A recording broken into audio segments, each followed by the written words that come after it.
नमस्ते। सदा खुश रहो बेटिया। Ayurveda faculty doctor Sushil Kumar Sharma. अष्टांग हृदय अन्न स्वरूपी विज्ञान अध्याय का 9वां पार्ट का 9वां भाग पढ़ाने जा रहा हूँ। इसमें औषधि वर्ग के बारे में बताया गया है। औषधि वर्ग में सबसे पहले इसमें आज हरड़ के गुण, हरड़ यानी हरितकी के गुण बताए जाने हैं। यह हरितकी त्रिफला का एक भाग है। हरड़ बरड़ हरितकी विभितक और आंवला से त्रिफला बनती है। तो हरितकी के गुण के बारे में बताया गया है। हरितकी के बारे में लिखा है क्या है कि कसाया मधुरा पाके रूक्षा विलक्षणा रघु दीपनी पाचनी मेध्या वयस्य स्थापनी परम उष्णवीर्या सरा आयुष्या बुद्धि इंद्रिय बलप्रदा। तो इन्होंने हरण के गुण के बारे में बताया कि हरित की जो होती है कषाय रस वाली होती है, मधुर रस वाली होती है, पाक में मधुर है, और रुक्ष है, विलक्षणा विलवणा यानी लवण रस के बिना सारे रस होते हैं। इसमें हरितकी में एक 6 रसों में से लवण रस नहीं होता, बाकी 6 रस 5 रस होते हैं। लघु है, ये लघु हल्की है। दीपनी यानी अग्नि को प्रदीप्त करने वाली है। पाचनी पाचन करने वाली है। मेध्या बुद्धिवर्धक है। वैसे स्थापनी परम यानी बहुत अत्यधिक रूप से वय का स्थापन करने वाली है। उम्र को आयु को स्थापन करने वाली बताई गई है, इसलिए इसको उत्तम प्रकार की रसायन बताया गया है। उष्णवीर्य है। सरा मल को प्रवृत्त करने वाली है। आयुष्या आयु को वर्धन करने वाली है। बुद्धि इंद्रिय बल प्रदा बुद्धि को इंद्रियों को और बल को प्रदान करने वाली होती है। इसी प्रकार ये कुष्ठ किन किन रोगों को ठीक करती है उसके बारे में बताया है। कुष्ठ वैवर्ण्य वैश्वर्य पुराण विषमज्वरान शिरो अक्षी पांडु हृदरोग गल आमयान गृहिणी गदान। तो ये किन किन रोगों को ठीक करती है इसके लिए बताया है कि ये कुष्ठ को, विवरणता है, शरीर में विवरणता हो जाए उसको, स्वरभेद को, पुरातन ज्वर को, विषमत ज्वर को, शिरो रोग को, अक्षी रोग को, पांडु रोग को, हृदय रोग को, कामला रोग को, गृहिणी गदान गृहिणी रोग को, इन सब रोगों को ठीक करती है। इसके अलावा सहसोष शोफ अतिसार मेद मेहा कृमीन श्वास काश प्रशेक अर्सम प्लीहा आना है गरो उदरम। इसके अलावा ये जो है गृहिणी रोग के अलावा शोफ को यानी शोष फेलिंग को, अतिसार को, मेद को, मोह को, वमन को, कृमि, श्वास काश, मुख से लाला स्राव हो जाए उसको, अर्श रोग को, प्लीहा को, आन्हा को, कमी विष को, उदर रोग को, और उदर रोग को, इनको रोगों को ठीक करती है। इसके अलावा विबंधम श्रुतसाम गुल्म उरु स्तंभ अरोचकम हरितकीम जयेत व्याधिस्ताम श्रोतांश कफवाजित। इस प्रकार से हरितकी के लिए बताया है कि ये श्रोतों में विबंध हो जाए उसको ठीक करती है, गुल्म को ठीक करती है, उरुस्तम को ठीक करती है, अरोचक रोगों को और कफवात जन्य दूसरे रोगों को, सभी रोगों को नष्ट करती है। इस प्रकार के हरितकी के बहुत अत्यधिक गुण बताए गए हैं। हरितकी के लिए तो बहुत अधिक कहा है कि हरितकी मनुष्याणाम माते हितकारिणी कदाचित कुपिते माता नो दृश्य हरितकी, यानी हरितकी जो है लोगों के लिए माता की तरह हितकारी होती है। माता तो फिर भी कुपित हो सकती है, लेकिन हरितकी उदर में जाने के बाद कभी कुपित यानी उदर में अगर प्रवेश कर गई, ले लिया इसको, तो कभी भी कुपित नहीं होती, यानी कभी भी नुकसान नहीं पहुँचाती है। तो माता के समान बताया गया है हरितकी को। आंवला के गुण के बारे में बताया तद आमलकम यानी आमलक यानी आंवला भी हरितकी के गुण के समान होता है। इसके अलावा शीत अम्लम, शीत होता है, कुछ खट्टा होता है, अम्ल होता है। पित्त कफापहम और पित्त और कफ को समन करने वाला होता है, नाश करने वाला होता है। बहेड़ा के गुण के बारे में बताया। कटु पाके हिमम, बहेड़ा जो है यानी विभितक जो है, कटु पाके विपाक में कटु होता है, हिम यानी शीतल है। केश से मक्ष मिश्च तदगुणम यानी केश बालों के लिए हितकर है। और इसके अलावा ये तदगुण यानी जो गुण हरितकी में और आंवले में होते हैं उससे कुछ न्यून, कुछ उसके समान ही कुछ गुण भेड़े में होते हैं, उसी प्रकार के होते हैं।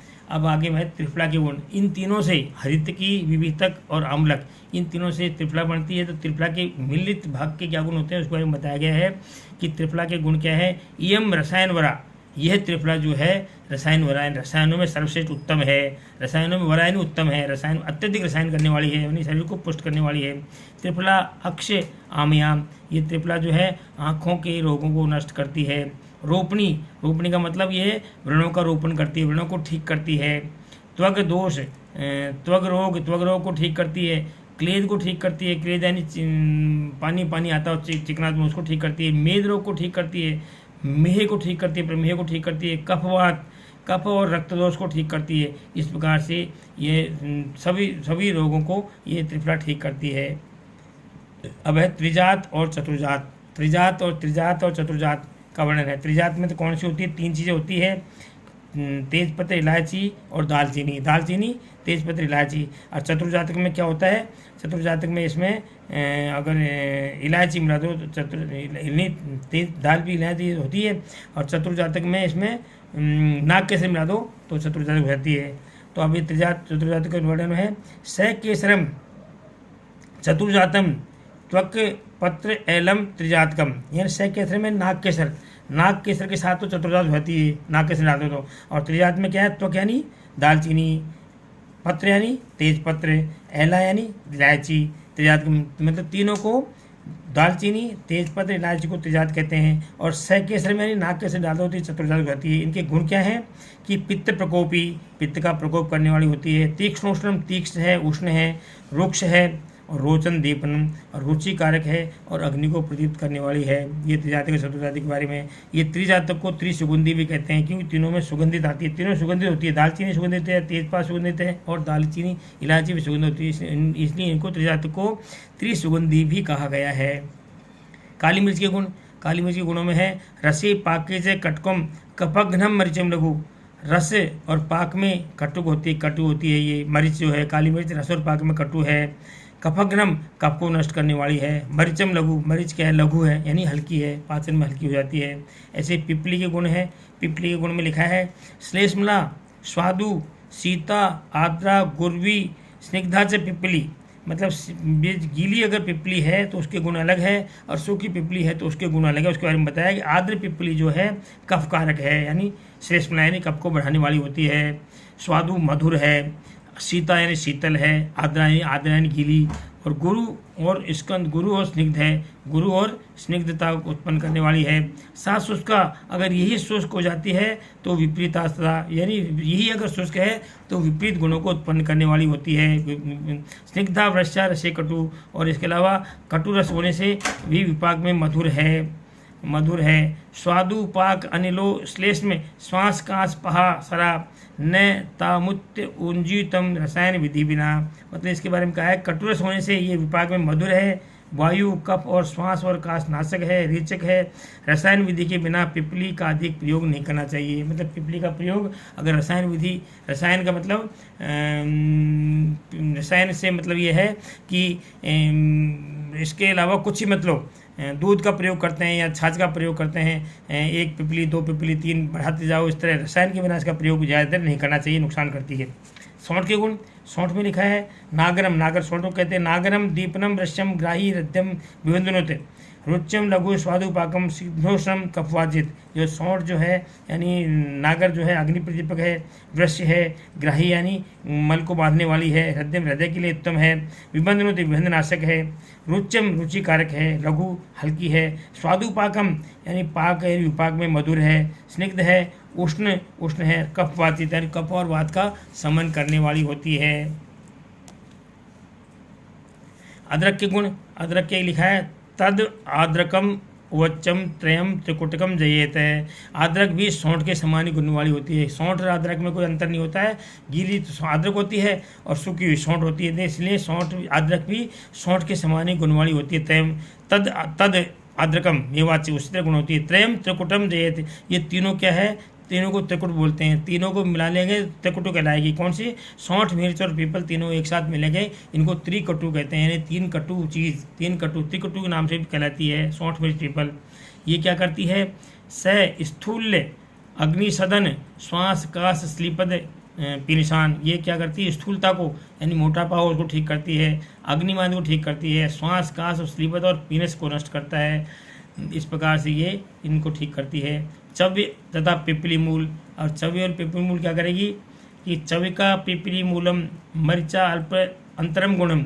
चविका यानी चवि चाव और पिपली मूल गुण मरीचों से थोड़े भिन्न हैं, थोड़े कम हैं, थोड़े कम गुण होते हैं मरीच से, अल्प होते हैं गुण। यथा रस और विपाक में कटु, कफनाशक, लघु और उष्णवीर्य है, ये बताया गया है। चित्रक यानी चीता के गुण क्या है? चित्र को अग्निशमम, चित्रक को अग्नि के समान माना गया है। जैसे भिलाव को माना गया था, वैसे चित्रक को भी अग्नि के समान माना गया है। चित्रक को अग्नि के समान यानी पाचन कर्म में अग्नि के समान है। जैसे अग्नि काम करती है वैसे ही पाचन काम ये करती है। तो पाके अग्नि कर्मम। शोफ अर्सम कृमि कुष्ठहा, ये शोफ को यानी स्वेलिंग को ठीक करती है, अर्श को ठीक करती है, कृमि यानी कृमि रोग को ठीक करती है, कुष्ठहा यानी कुष्ठ रोग है उसको यानी नष्ट करती है। पंचकोल के गुण क्या है? पंचकोल में क्या क्या होते हैं? पिपली, पिपली मूल, चव्वे, चिंतक और सुंठी, ये 4 चीज़ 5 चीज़ पंचकोल में होती है।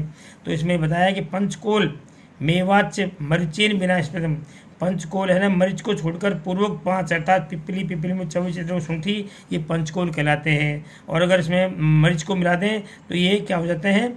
ये इसको षडूष्ण बोलते हैं। षडूष्ण यानी 6 गर्म चीज़, उष्ण यानी 6 गर्म चीज़ षडूष्ण कहलाती है। तो उनको गुण क्या बताएं? गुल्म, प्लीहा, उदर, आन्हा, सुलग्नम, दीपनम, परम। तो ये किसकी बीमारी को ठीक करती है? पंचकोल गुल्म को, प्लीहा को, उदर को, आन्हा को और शूलनाशक है। और अतिशय अग्नि प्रदीपक है, यानी अग्नि को अतिशय बहुत अधिक रूप से प्रदीप्त करती है। मरीच के बिना षडूष्ण कहलाती है। मरीच को मिला दो इसमें तो षडूष्ण हो जाती है, यानी 6 उष्ण चीज़ें हैं। अब बृहत पंचमूल के गुण, बृहत पंचमूल के गुण क्या होते हैं? बिल्व, काश्मरीय, तरकारी, पाटला, टिंटुक, महतम, मतलब 5 चीज़ बृहत पंचमूल होती है। बिल्व, गंभारी, अरणी, पाटला और सोनाग, इन 5 चीज़ों से बृहत पंचमूल बनता है। ये क्या करता है? जयेत, कषायम, तिस्तोष्णम, ये जो पंचमूल है कषाय है, तिक्तरस है, उष्णवीर्य है और कफ और अनिल यानी वायु को नाश करने वाला होता है, कफ और वात का शमन करने वाला होता है। लघु पंचमूल के गुण बताए इन्होंने कि ये लघु पंचमूल में क्या होता है? ह्रस्वम यानी लघु, बृहत, इसमें कौन कौन सी होती है? बृहत्यम यानी दोनों बृहतियाँ, छोटी कटहरी बड़ी कटहरी दोनों बृहती और युग में द्वय को अंशुमति द्वय यानी दोनों प्रकार के सालपर्णी, प्रश्नपर्णी और गोक्षरु, इन 5 को मिला करके रस पंचमूल कहलाता है। ये कैसा होता है? स्वादुपाक रसम, नाति शीतोष्ण सर्वदोषित, ये स्वादुपाक रसम यानी विपाक और रस में मधुर है, न बहुत शीतल है न बहुत उष्ण है, यानी नाति शीतोष्ण, न तो बहुत अधिक उष्ण है न बहुत शीतल है, और सर्वदोषित, तीनों सर्व प्रकार के तीनों दोषों को जीतने वाला होता है। ऐसे मध्यम पंचमूल में कौन कौन से होते हैं? बला, पुनर्नवा, एरंड, शूर्प, परिद्वैन तु, मतलब मध्यम पंचमूल में बला, पुनर्नवा, एरंड दोनों प्रश्नपर्णी, सालपर्णी, प्रश्नपर्णी, ये मध्यम पंचमूल में कहलाते हैं। ये क्या करता है? मध्यम पंचमूल वात, कफ, वातग्नम, मध्य पंचमूल है, कफ और वात का शमन करने वाला है। नाति, पित्त, कर्म, शरम, और इन अत्यधिक पित्त को नहीं करने वाला होता है। सर यानी रेचक है। चतुर्थ जीवन पंचमूल किसे कहते हैं? अभिरु, वीरा, जीवंती, जीवक, ऋषभक, स्मृतम, मतलब इसमें 5 चीज़ होती है। अभिरु यानी शतावरी, काकोली, वीरा यानी काकोली, जीवंती, जीवक और ऋषभक, ये 5 जीवन पंचमूल कहलाते हैं, यानी इनको देने से जीवन मिलता है, जीवन पंचमूल के नाम से कहलाए जाते हैं। ये क्या काम करते हैं? जीवनाख्यम च चक्षुषम, ये आँखों के लिए बहुत हितकारी है। वृश्यम वाजीकरण है। पित्त अनुलापहम, और पित्त और वायु के नाशक है, वायु का शमन करने वाले हैं। इस प्रकार के तृण पंचमूल में है तृणाख्यम, पित्तजित, तृणाख्यम तृण पंचमूल में 5 चीज़ जो होती है जो पित्तजित यानी पित्त को जीतने वाली होती है। वो कौन कौन सी है? दर्भ, कासे, इक्षु, सरादि भी, मतलब दर्भ है, कास है, ईख है, सर है और साली है। इनके मूल को तृण पंचमूल कहा जाता है। ये पित्तनाशक है। इस प्रकार से इस चैप्टर में आपके सभी प्रकार के सूक, सिम्बी, पक्व अन्न, मांस, शाक, फल, औषध, वर्गीकरण, इनके सब के बारे में बता दिया गया है। इसको बता करके आप इसके अध्ययन करें, सबका वर्णन किया गया है। This session this provided by digital vision 2।